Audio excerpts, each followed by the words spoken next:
Kids. They grow up so fast. One day they're taking their first steps, and the next, they don't fit into the tiny sneakers they took them in.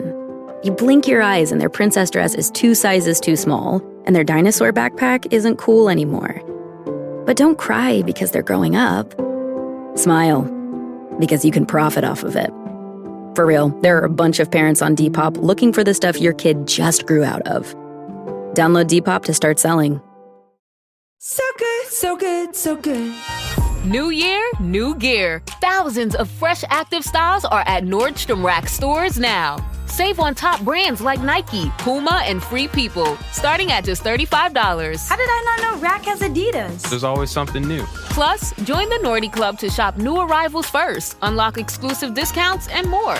Great brands, great prices. That's why you Rack. This is Optimal Living Daily. Use Schema Learning to be more persuasive. Part 1 by Tyler Tervooren of Riskology.co. And I'm Justin Malik. And today I have a bit of a longer post. I'm going to read the first half today and then finish the rest for you tomorrow. So with that, let's get right to part 1 and start optimizing your life. Use Schema Learning to be more persuasive. Part 1 by Tyler Tervooren of Riskology.co. When I go to a baseball game, I can eat 6, maybe 7 hot dogs. I love hot dogs more than anything on earth. This is the opening line from Mr. Horrigan, my high school economics teacher. We're learning the law of diminishing returns. He goes on to explain how, though his love for brats runs deeper than human understanding, he starts to get tired of them after a while. Sure, each of those first 3 dogs makes him happier and happier. Eventually, though, the next one isn't quite as tasty as the last. After about 6 hot dogs, Mr. Horrigan hardly cares about hot dogs at all. Admittedly a strange comparison, also an effective way to share a complex idea with a bunch of apathetic high schoolers. The law of diminishing returns, put simply, describes how you can't achieve endless efficiency in any system. More workers on a construction project won't always make it finish faster. Speeding up an assembly line won't guarantee you more widgets in an hour. As a 17-year-old student, I didn't care about construction projects or assembly lines. I didn't care about hot dogs either, but I was intimately familiar with them. I knew if I ate too many, I wouldn't like them as much, and Mr. Horrigan knew that's all I needed to understand to get the lesson. He compared something I already understood to something I didn't, and suddenly I understood it too. It's called Schema Learning, and it's a well-documented educational tool. You're probably not an economics teacher. What you are, though, is someone with important ideas that need to be communicated effectively. You want to educate people, and you want to lead them to make smart decisions. So it's critical you understand how to communicate your ideas using Schema Learning, because there's no better tool to not only educate someone quickly, but also persuade them to make smart decisions and accept good advice. The simple science of schemas. Let's play a quick game. Say the word cat out loud. Now say the next word that immediately comes to mind after cat. Do this 2 or 3 more times. Now here's what I came up with, strange as it may be. Cat, cheetah, police, detention. What we've just done is an exercise in free association. Each word is in some way connected, at least in your brain, to the one before it. So I said cheetah because it's a type of cat. I said police because cheetahs run fast and police are who I'll deal with if I drive too fast. Police can put you in jail, and that reminds me of my time in lockup, aka detention, in school. Your brain builds all kinds of literal and abstract connections between the things you know and understand. There's no single way from one part of your brain to another. The more distinct pieces of knowledge you have, the more opportunities you have to make connections to new ones. Those connection opportunities are what allow you to learn new concepts faster and recall them easier. This is the basis of schema learning. It's why making the comparison between eating hot dogs at a baseball game and factory workers on an assembly line makes perfect sense instead of sounding crazy. When you're sharing something new with someone, the more potential connections you can make to something they already know, the better shot they'll have at retaining it.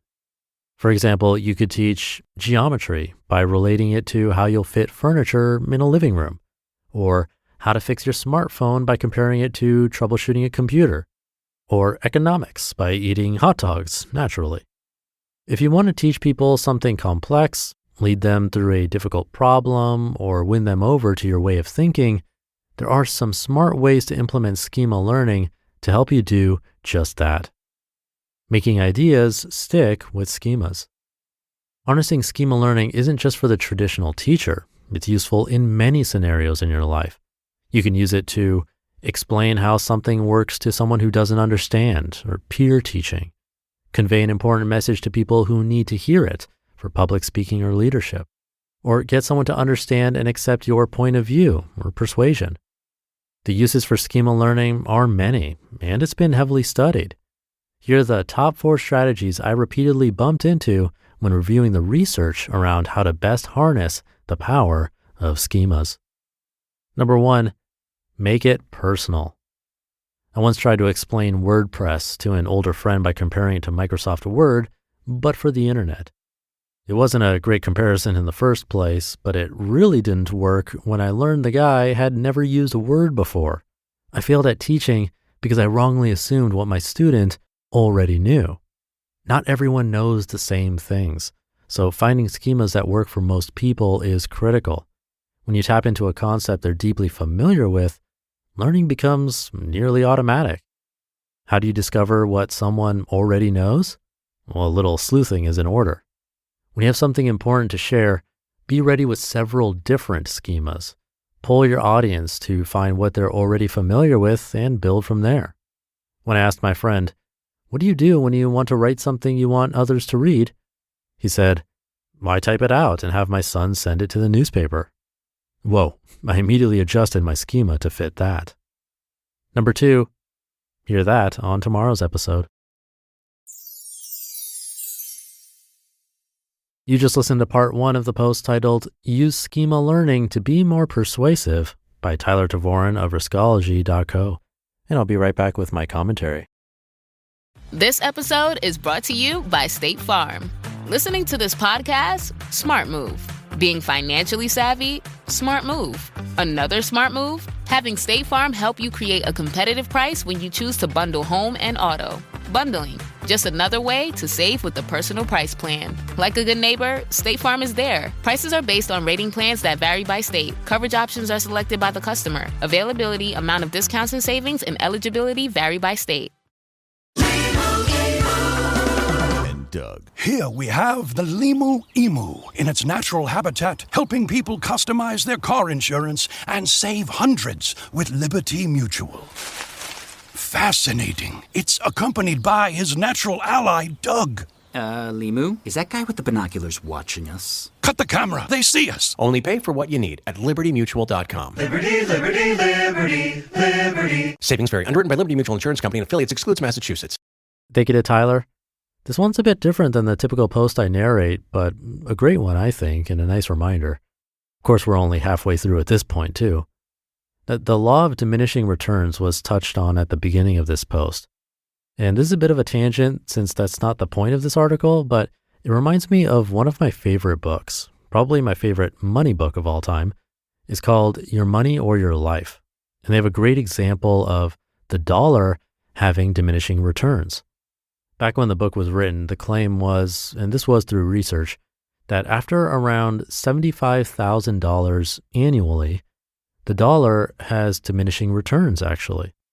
And that doesn't mean that one extra dollar is bad after $75,000 of income, but one extra dollar after that $75,000 amount doesn't bring as much happiness or value as the $1 before it. And the next dollar after that offers even less value, less and less value for each extra dollar, until at some point, the curve actually starts to reverse and go down, meaning that the dollar actually brings more problems and less value, negative value, than it does increased value or happiness, which is an interesting phenomenon. And most of us probably won't reach that stage where the dollar actually becomes negative towards our happiness. Maybe some of us will, but definitely a large amount of us will reach the stage where the dollar starts to diminish, which again is just past that $75,000, or to adjust for inflation after the book was written, maybe like $100,000, maybe a bit more. It's important to remember because often we get stuck chasing the next dollar or the next raise, and we don't even know why, like what we would actually do with that money. And that's also a good exercise I encourage too, to simply question what you would do with $100,000 more, $200,000 more. Really think about it and the why behind it. It might lead to some revelations. We're going to continue this post tomorrow, so I'll leave it there for today. Thank you for being here and listening every day, including the weekends, and we'll finish up this one tomorrow, where your optimal life awaits.